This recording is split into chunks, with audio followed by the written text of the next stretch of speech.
Welcome to Fred Achando Analysis, ladies and gentlemen. And I want to say that the support that this channel is receiving from you guys is amazing.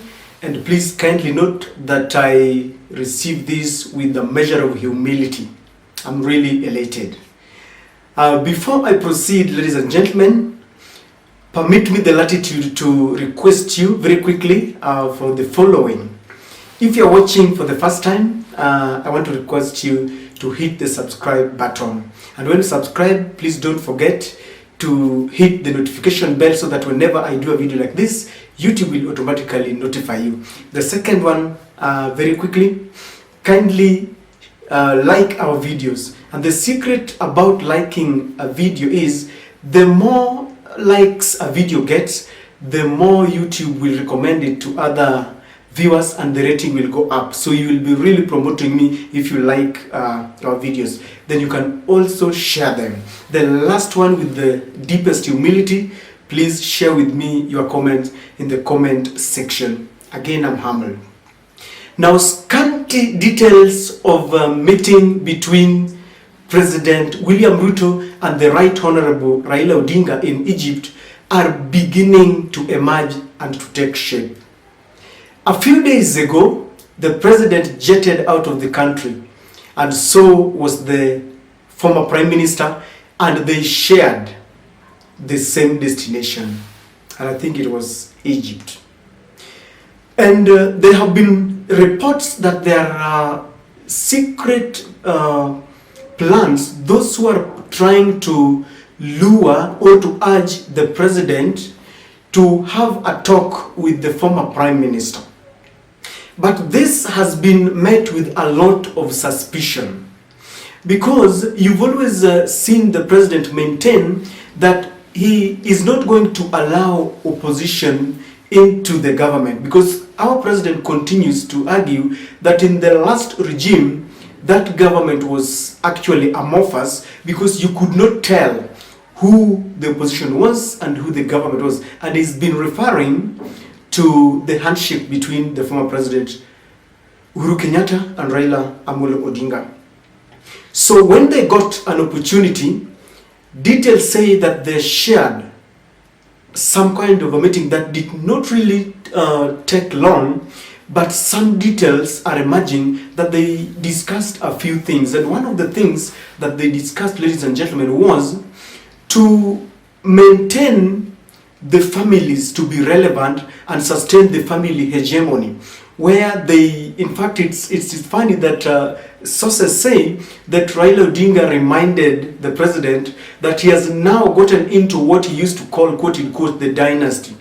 And it's believed that they really discussed Rosemary Odinga and Charlene Ruto. And if you've seen of late, Charlene Ruto she started by visiting counties in a move that people thought that maybe she was taking a note of goodwill, maybe just telling the counties that my father, the president, congratulates you to being in this office and is ready to work with you. And she even went to Morocco, I think. So she's been making moves here and there. And if you've been following Charlene Ruto on her tweets, she's up to something. And then news coming today is that Winnie Odinga has also been, I think it's Rosemary, is Rosemary Winnie, one of them has been nominated to the EALA East African Parliament. So it's said that the maintenance of family hegemony politically really dominated their talks. And I think Raila, who is experienced in this, reminded William Ruto that time flies very fast, and so he's got to be ready so that when he exits power, then someone must be left around.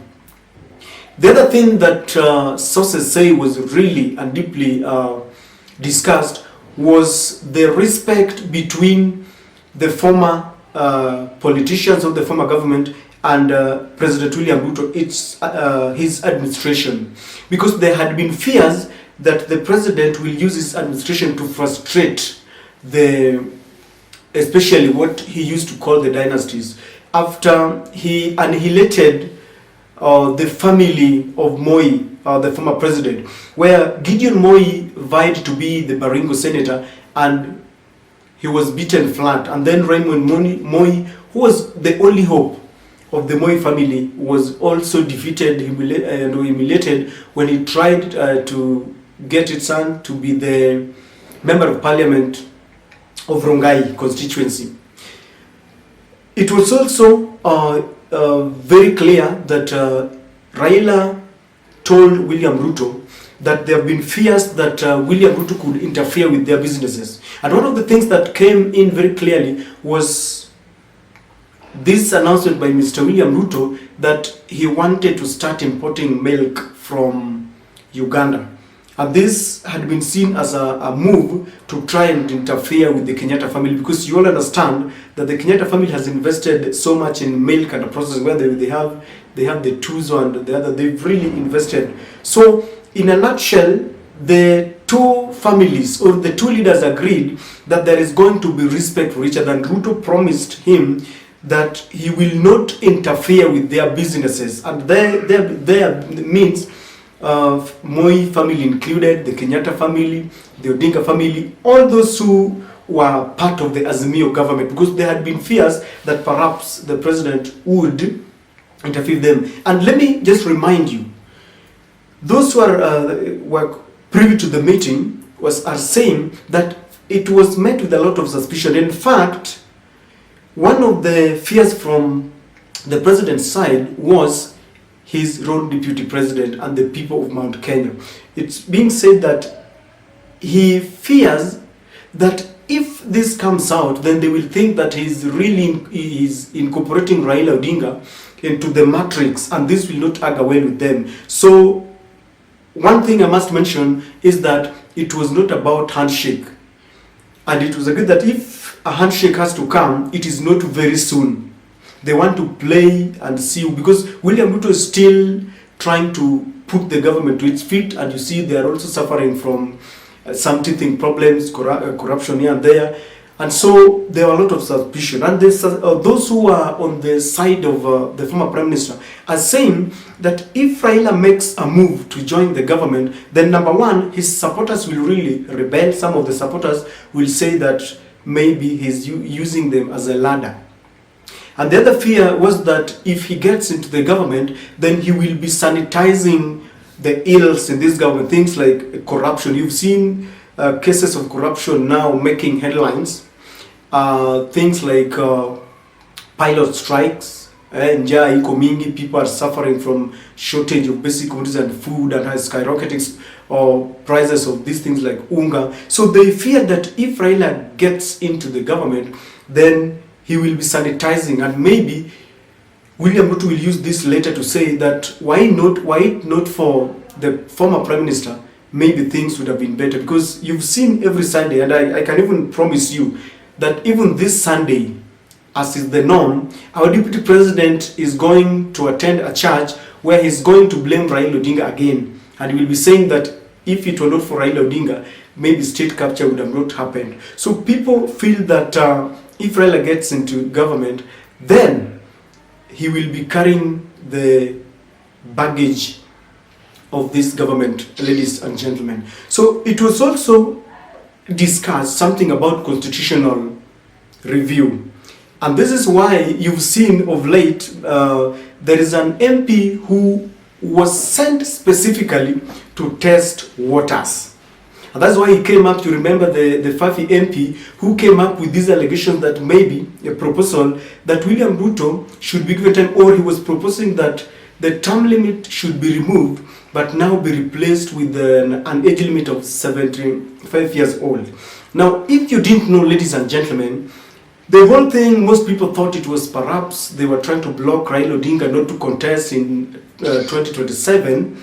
But this was to trigger and to tickle people about a possible constitutional change, because they knew very well that once this MP speaks, then the side of the Azimio will start saying that, okay, if you want to put an age limit because you are targeting Raila Odinga, then we can also propose that we want maybe tribal limits where those who have ruled this country for more than a decade should not be allowed. And as you've seen what is happening, there is a lot of proposals and counter proposals. You saw that one of Ukia Mutata. And the whole thing, ladies and gentlemen, this thing is not new to Raila Amolo Odinga and to William Samoei Ruto. This is something that they know and they understand. So the end result, or the one of whatever they want to achieve, is to ensure that we want to initiate a conversation around a constitutional change. Because when people are throwing words here and there, then you will see people who will be called to cool the tempers. And these are the people who will start talking, maybe analysts. You will be seeing them on the mainstream media telling Kenyans that maybe if you see people bickering about a constitution, then maybe we need to relook into this. And if this happens, because finally it is going to happen, they want to form a kind of a government where I can assure you, and write this down this day today, that Raila Amolo Odinga or his shadows will be in this government before 2027. And as I told you, there have been fears that there are the allies of the president who will not like this, but it will soon happen. So take note that the proposal that was given was to initiate a constitutional change, because I know wherever you are talking about it. When you are with your friends, a group of other people, you've started talking about this, and this is exactly what they really wanted, so that in the end they want to relook into areas where they can change the constitution to incorporate each other. The other thing, ladies and gentlemen, was, and this is the reason why at first it was reported that Gideon Moi had applied to be nominated to the IALA.